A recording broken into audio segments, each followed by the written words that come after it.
Bismillahirrahmanirrahim. Assalamualaikum warahmatullahi wabarakatuh. Okey, hari ini tajuknya ialah berkaitan dengan akidah, iaitu tajuknya ialah nifaq. Okey. Awak boleh buka buku teks muka surat 106. Okey. Muka surat 106. Saya besarkan tu lebih jelas. Okey. Mula sekali kita perhatikan gambar yang ada dekat sini. Ini ialah berkaitan dengan akibat suka menipu. Okey, kalau awak tengok gambar yang pertama ni.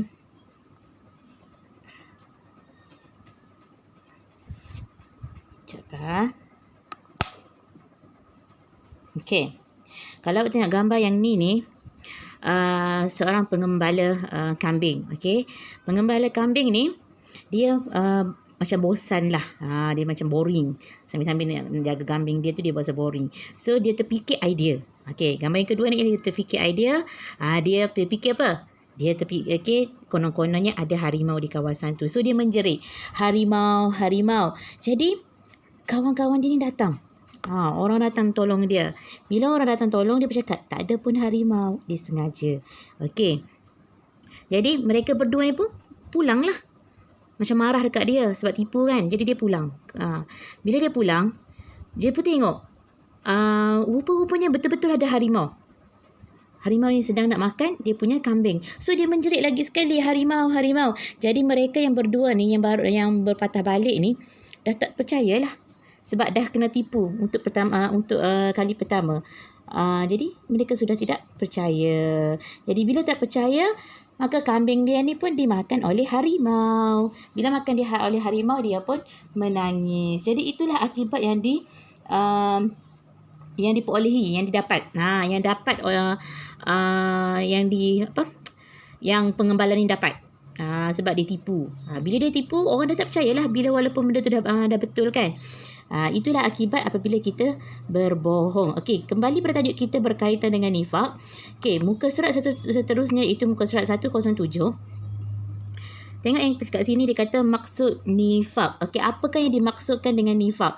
Okey, di sini dia kata nifaq bermaksud menzahirkan keimanan dan menyembunyikan kekufuran. Nifaq ni bahaya. Sebab apa?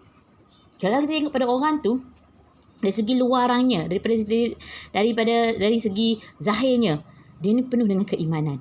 Orang baik je. Tapi sebaliknya, dia menyembunyikan kekufuran. Sebenarnya dia tengah menyembunyikan kekufuran. Zahir dia dari segi penampakannya, dari segi luarnya dia nampak beriman. Tapi sebenarnya dia tidak. Macam tu. Untuk memudahkan awak fahamlah. Okey, apakah hukum nifaq? Apa maksud hukum nifaq ni? Hukum nifaq adalah haram kerana Allah memberikan ancaman terhadap golongan munafik. Firman Allah Ta'ala. Ingat hukum nifaq ni ialah haram. Okey. Nafaqah dia maksudnya ialah haram. Hukum dia ialah haram. Bahkan Allah memberi ancaman pada golongan munafik ni. Okey. Firman Allah Subhanahu Wa Ta'ala. Innal munafiqina fid darkil asfali minan nar.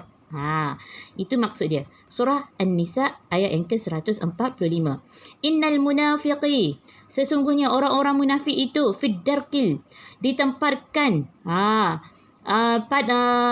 fid darkil asfali, ditempatkan pada tingkatan yang paling bawah minan nar, daripada lapisan neraka. Maknanya Allah dah bagi tahu orang munafik ni dia tempat dia di dalam neraka ialah lapisan yang paling bawah. Awak pernah tengok kan cerita munafik?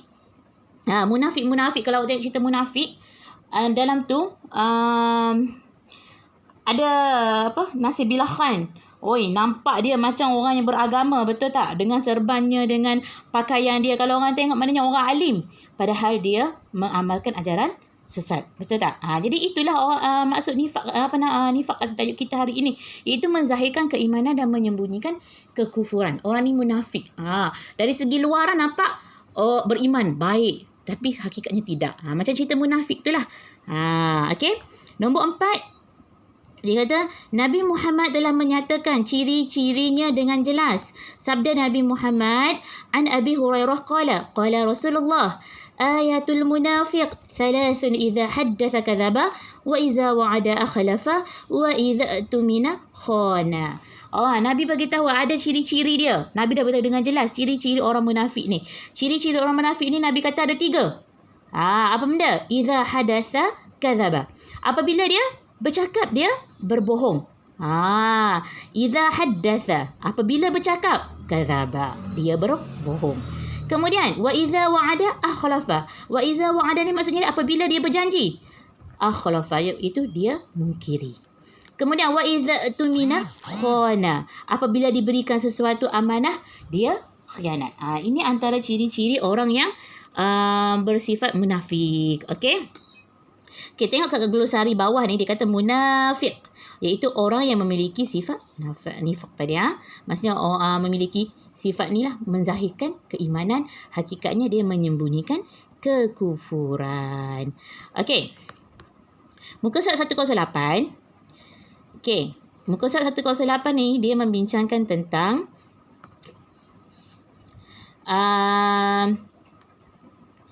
jenis lah, bentuk dia. Bentuk-bentuk nifaq. Ada 2. Yang pertama i'tiqad, yang ketiga yang pertama i'tiqad. I'tiqad ni maksudnya keyakinan dia, pengakuan dia.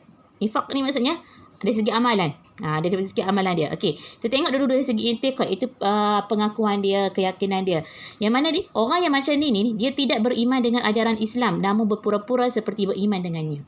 Macam cerita munafik tu lah. Dia tak mengamalkan pun ajaran Islam, tapi dia berpura-pura macam seolah-olah dia beriman dengan agama Islam. Kemudian dari segi amalannya, dalam bentuk amalannya dia berdusta, berbohong, menipu. Kemudian dia memungkiri janji. Apa dia janji, dia mungkiri. Dan yang ketiga, khianati amanah. Orang bagi amanah dekat dia untuk jaga, dia khianat. Dia tak jaga dengan betul-betul. Okey, faktor yang mendorong kepada nifaq ni. Okey, faktor yang mendorong kepada perbuatan munafik ni, iaitu yang pertama kelemahan iman kerana selalu melupakan Allah. Kelemahan iman lah. Sebab dia dah lupa pada Allah. Dia rasa dia yang hebat. Dia tak takut daripada Allah. Yang kedua, tidak jujur dan mudah melakukan khianat. Salah satu tidak jujur dan mudah melakukan khianat. Yang ketiga, kurang bersyukur dengan nikmat yang dikurniakan Allah. Apa yang Allah bagi dia, ada je yang tak cukup, ada je yang kurang. Bila macam ni, lama-lama dia akan membawa diri kita ni ke arah kekufuran, sebab kita tidak bersyukur dengan apa yang Allah ada, kita tak pernah rasa cukup. Okey, yang keempat, halabah dengan keduniaan sehingga melakukan kezaliman. Halabah dengan keduniaan ni maksudnya tamak dengan harta dunia.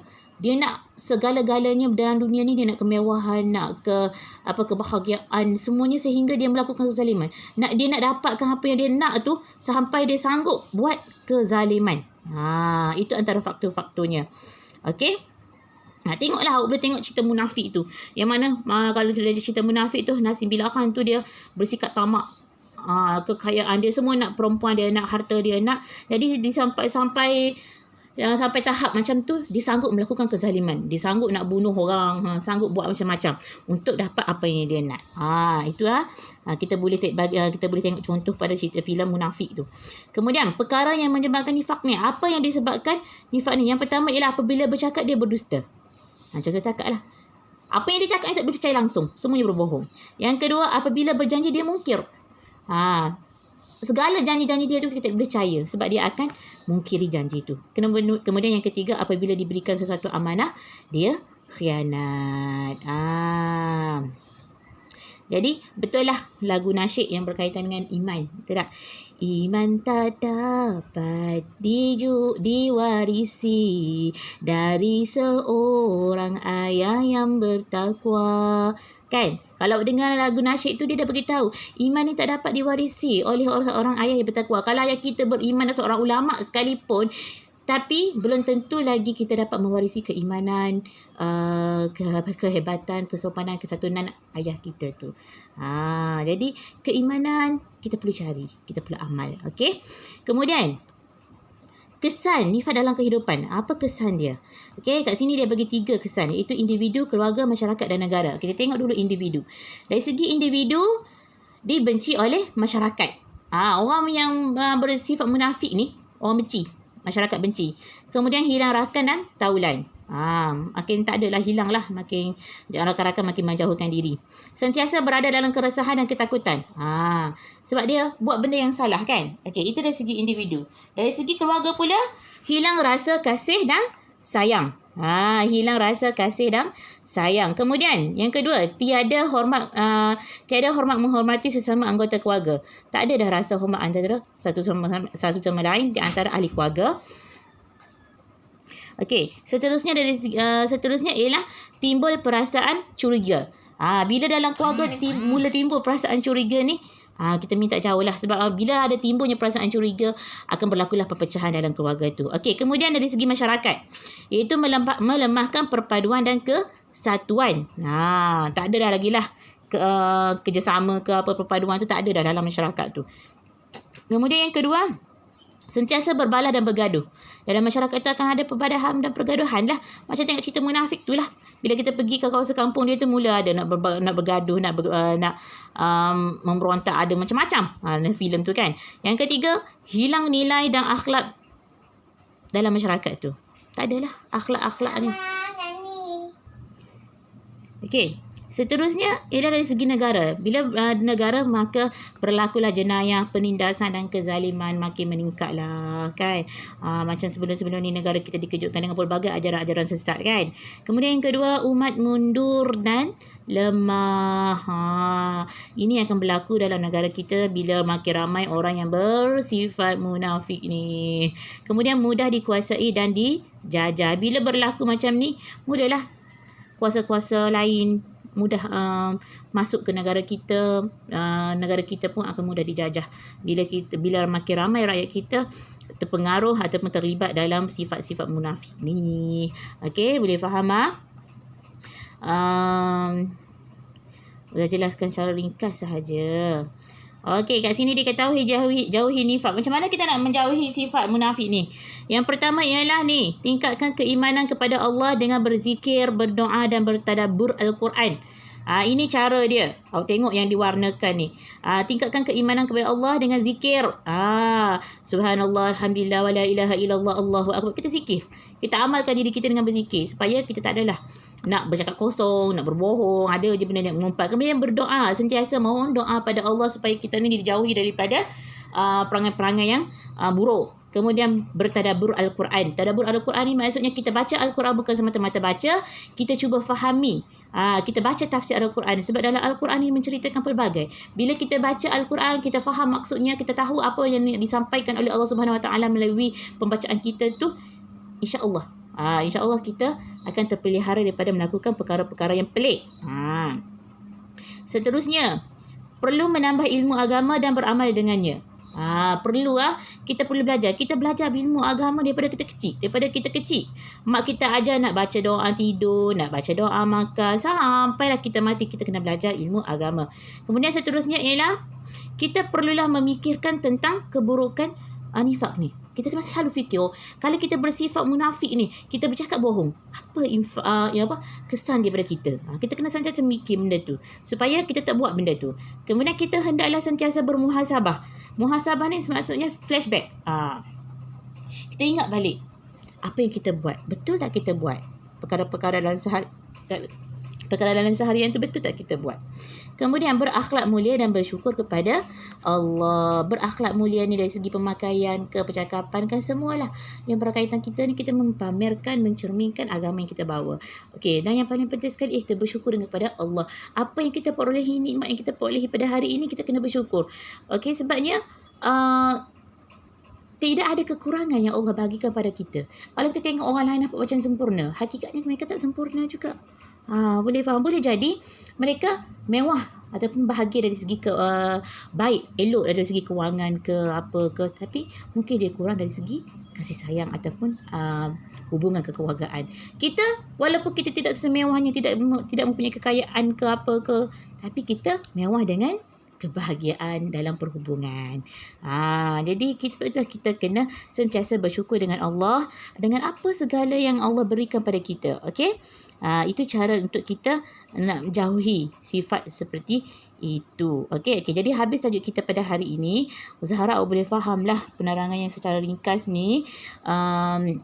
Dan cuba fahamilah dan boleh buat latihan berkaitan dengan tajuk ni dalam buku aktiviti yang sedia ada tu. Okey, Assalamualaikum warahmatullahi wabarakatuh.